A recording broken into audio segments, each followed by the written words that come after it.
Karma hit hard. My ex's perfect life crumbled after he cheated on me. Storytime. The day Karma exposed my cheating ex. To everyone. All right, settle in, because this isn't just another breakup story. This is the one where Karma didn't just knock on the door. It kicked it in, grabbed a megaphone, and broadcasted my ex's entire downfall to anyone with an internet connection. He didn't just cheat. Oh no, that would be too simple. He orchestrated a full-blown campaign, turning our entire friend group against me with whispers and outright lies. Then, just to twist the knife, he posted those sickening couple goals selfies with his new conquest the very next week, captioning them with a smug one-word jab. Upgraded. The audacity. My stomach still clenches just thinking about it. But here's where it gets good. Fast forward a mere 90 days, 3 short months, and that very same selfie backdrop, a swanky rooftop bar downtown, transformed into the stage for the most spectacularly cinematic public implosion I have ever had the sheer, unadulterated pleasure of witnessing. It was like the universe itself decided, enough is enough. Karma didn't just grab the mic, it hit record, projected the whole messy affair onto the city skyline, and let everyone watch his perfect life deflate like a cheap pool float, punctured by 1,000 tiny needles. You're going to want to stick around, because I promise you, every single petty detail of this story is even better than the wildest comments section on TikTok could ever warn you. Let's rewind a bit, shall we? The previous summer had been a whirlwind of planning. I had poured my heart and soul, not to mention a significant chunk of my savings, into making his 30th birthday absolutely unforgettable. We're talking personalized beer koozies with a silly inside joke, a gourmet nacho bar with every topping imaginable, a custom-made cake that looked like his favorite vintage video game, and a surprise weekend getaway. I thought I was building memories, cementing our future. I thought I was celebrating us. 2 weeks, just 14 days, after that meticulously planned party, he dropped the bombshell. He needed space, he said, to work on himself. Sound familiar? It's the classic line, isn't it? The one that usually means they're already working on someone else. And in his case, working on himself apparently translated to working on the new receptionist in the office parking garage. The irony, as you'll soon discover, is almost too perfect. The immediate aftermath was a blur of confusion and betrayal. Our so-called mutual friends, who, let's be honest, were mostly his friends who I'd adopted, started whispering, then outright telling me I was overreacting. I should let him find happiness, they chirped, as if my happiness was an optional extra in this equation. As if I was some villain in his hero's journey. So, like a fool, I swallowed their narrative. I muted his Instagram stories, then eventually unfollowed and blocked him, trying desperately to become a ghost, to disappear from a life I'd helped build. I told myself I was moving on, that I was above the drama, but deep down, it stung. It festered. Meanwhile, he was living his best life, or at least curating the illusion of it online. His feed was flooded with sunrise selfies, captions waxing poetic about being grateful for this beautiful soul who shows me real loyalty. The hypocrisy was a punch to the gut. This beautiful soul was Tegan, the new receptionist, who, as I would later discover in a twist so delicious it felt scripted, was still very much engaged to her college boyfriend back in Portland. Oh, the layers of deceit. But nobody knew that juicy little detail yet. The public narrative, the one he so carefully crafted, painted him as the noble, newly single man who'd found true love after escaping a toxic relationship. Mine, naturally. The universe, it seemed, was biding its time. It was letting him build his house of cards, brick by smug brick. The first subtle tremor in his perfectly constructed facade showed up on my LinkedIn feed of all places. Yes, LinkedIn, the bastion of professional networking, not juicy gossip. A recruiter from his company posted a celebratory team photo, beaming faces, champagne flutes, all captioned, promotions all around. I scanned the image, looking for his familiar, self-satisfied grin. It wasn't there. His face was conspicuously missing. I blinked, refreshed the page, assuming it was some kind of glitch, a slow-loading image error. Nope. Still gone. A quick, discreet inquiry through a former colleague confirmed it. He'd been quietly demoted. Not fired, not yet, but definitely knocked down a peg or two. The reason? Violating the company's strict no-dating subordinates policy. My stomach did a delighted little cartwheel. A tiny, almost imperceptible flicker of satisfaction ignited within me. But I quickly tamped it down. It's not my circus anymore, I reminded myself, trying to be the bigger person. I closed the app, went on a Target run, and attempted to Marie Kondo the lingering heartbreak out of my chest, hoping to spark joy with new throw pillows and scented candles. Spoiler alert, the universe was just warming up. It was merely setting the stage, adjusting the lighting, and cueing the orchestra for the main event. This demotion, that was just the opening act, a small hint of the karmic scales slowly, imperceptibly, starting to tip. It served as a prelude, a whisper that perhaps, just perhaps, what goes around really does come around, even if it takes a LinkedIn post to announce it. Then came Friday night. My phone buzzed, vibrating against the wooden surface of my coffee table. It was a text from a number I didn't have saved. My brow furrowed in confusion, but curiosity got the better of me. You sitting down?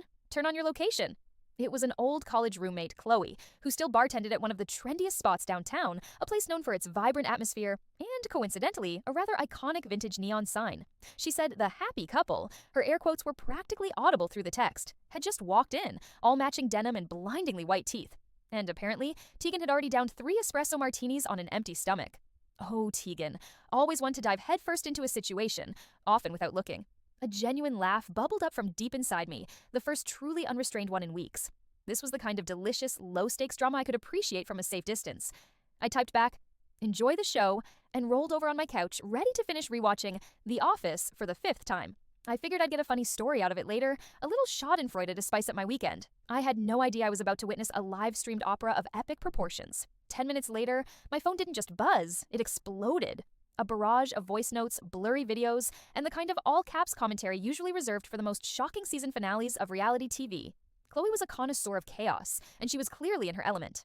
Apparently Tegan, fueled by those 3 espresso martinis and perhaps a touch too much confidence, decided the bar's vintage neon sign, the one that had graced countless Instagram feeds and defined the establishment's aesthetic for decades, would look even better on her own grid if she, and I quote, yanked it off the brick wall.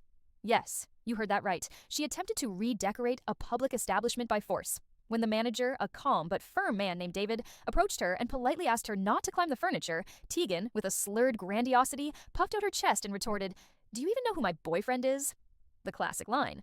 The one that always precedes a spectacular downfall. Her boyfriend, my ex, ever the smooth operator, or so he thought, tried to swoop in and smooth things over. He pulled the classic, "We'll pay for damages, of course," routine, flashing a corporate Amex card with a confident flourish. Problem. Corporate had sent out an email to every single location earlier, that very day, warning them about a special audit. The email specifically highlighted that this particular neon sign wasn't just any old sign, it was an original from 1972, a one-of-a-kind piece of local history, and absolutely, under no circumstances, to be touched. Its value? A cool $18,000. The manager, David, didn't miss a beat. He rang it up like a grocery item on the POS system, then swiped the corporate Amex right in front of the rapidly growing, increasingly captivated crowd. The machine whirred, lights flashed, and then the dreaded message, declined, maxed out.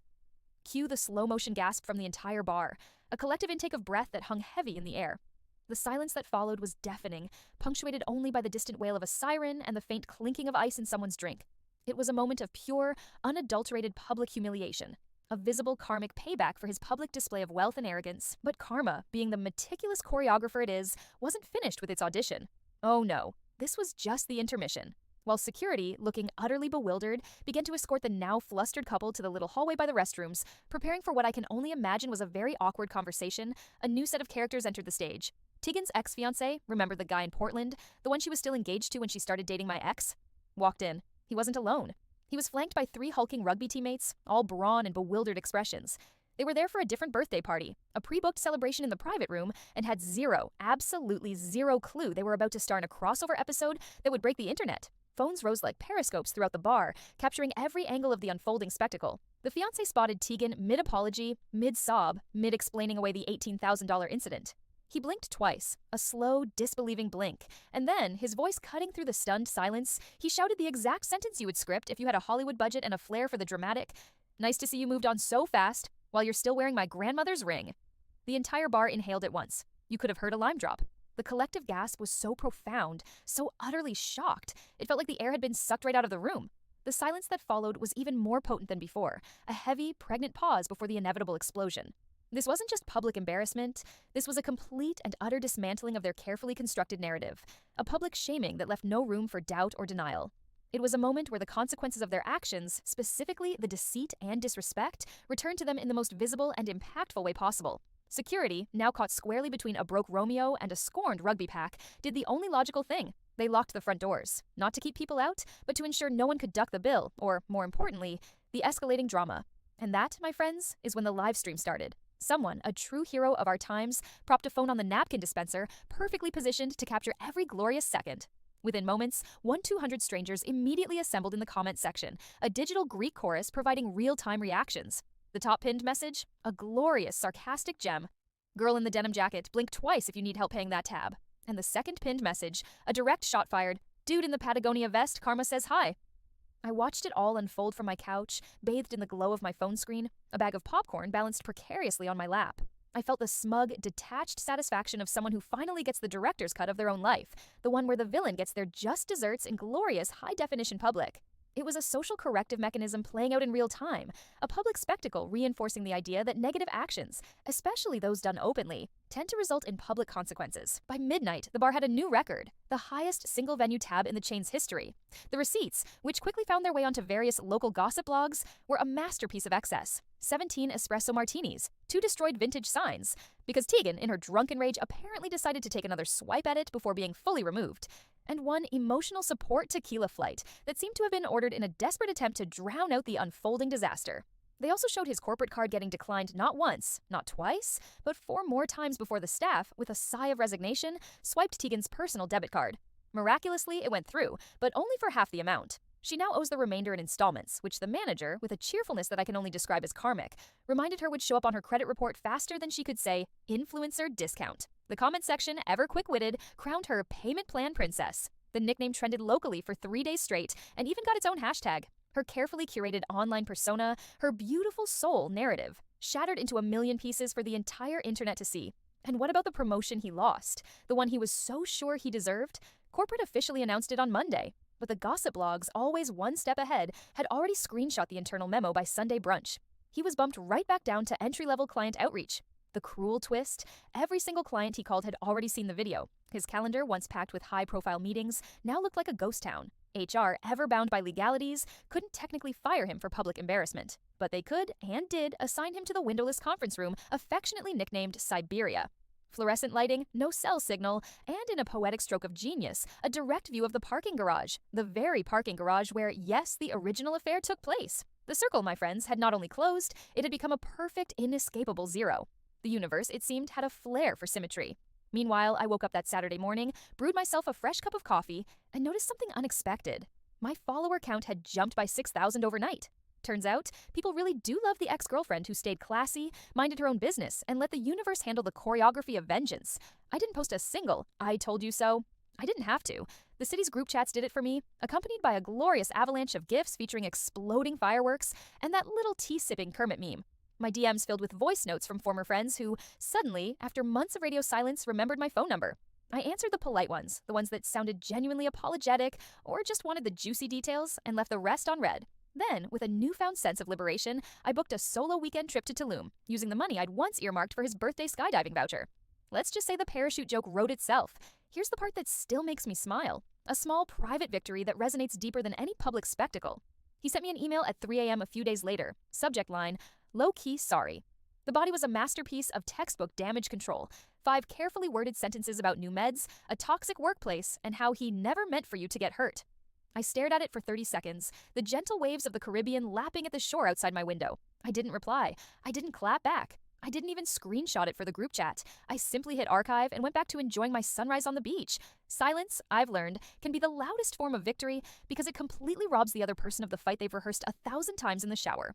Karma already had the last word. I just provided the echo.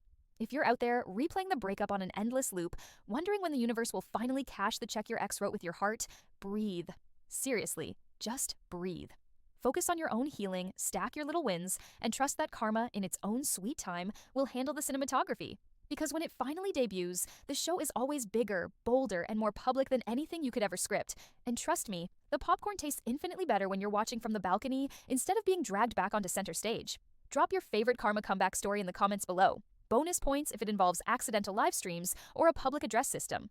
Don't forget to like, subscribe, and share this with anyone who needs proof that the universe keeps receipts.